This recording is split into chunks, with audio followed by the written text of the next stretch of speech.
When I am asked for precedents for Donald Trump, most people assume that I'll pull something out of my hat from the history of the United States. You know, past presidents, Andrew Jackson, William McKinley, maybe one of those guys who never made it to the top like Huey Long. But when I think of what I call Trump's virtual ancestors, the first candidate who comes to mind hailed from Germany, the country of Trump's grandfather. And he was Kaiser Wilhelm II, who presided over Germany from 1888 until his abdication in 1918.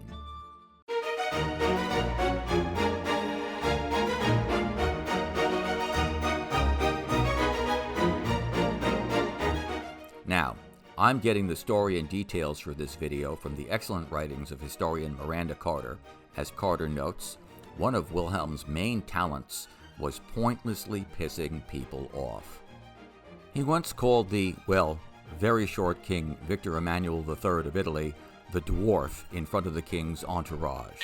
He named Prince Ferdinand of Bulgaria Fernando Naso because of his rather beaky snout, and spread a rumor that Ferdinand was a hermaphrodite. He also slapped the prince on his bottom in public and then refused to apologize.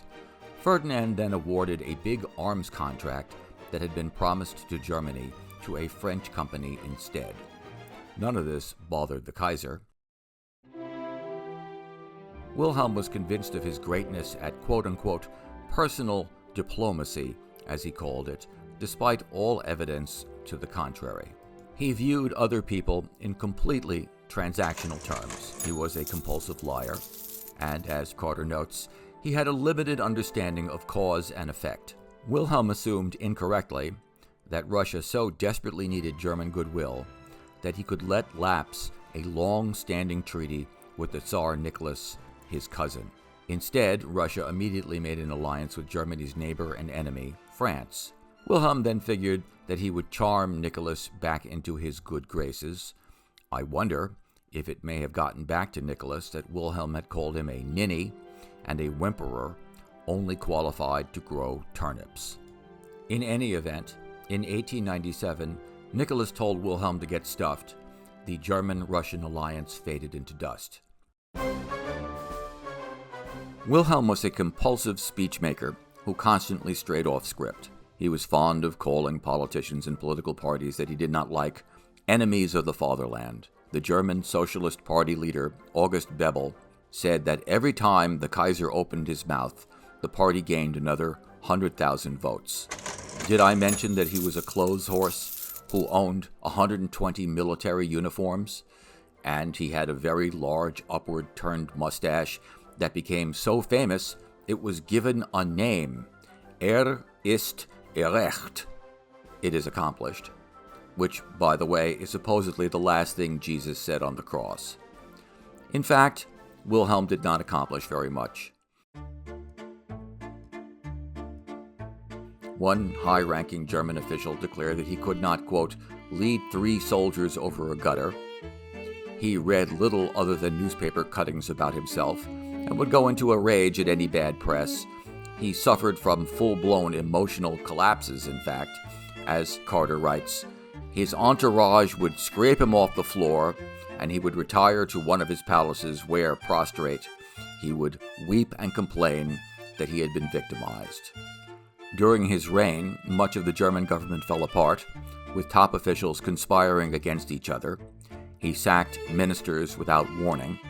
To add to this chaos, Wilhelm constantly changed his position on issues, so Wilhelm's staff and ministers resorted to manipulation and flattery to manage him. His closest friend told advisors, in order to get him to accept an idea, you must act as if the idea was his, and don't forget the sugar. Less amusingly, Wilhelm patronized and supported Germany's nationalist and aggressive right wing. His ministers believed that a European war was inevitable and perhaps even desirable. His chief of the navy, concluding that the Kaiser quote-unquote did not live in the real world, convinced him to spend a gigantic portion of Germany's money on a navy to rival Britain's. This helped launch an arms race across Europe, from Britain to Russia.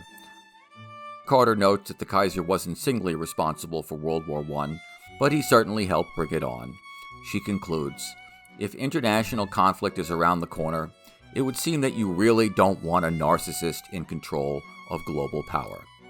Wilhelm's encouragement of the most jingoistic elements of Germany, his shredding of treaties, and his triggering of an arms race raised tensions in Europe. He abdicated in 1918, the last year of the so-called Great War, what we call World War I, and he lived out the rest of his life in central Holland. Germany, defeated, sank into years of depression, convinced that it had been robbed of its rightful victory in the war.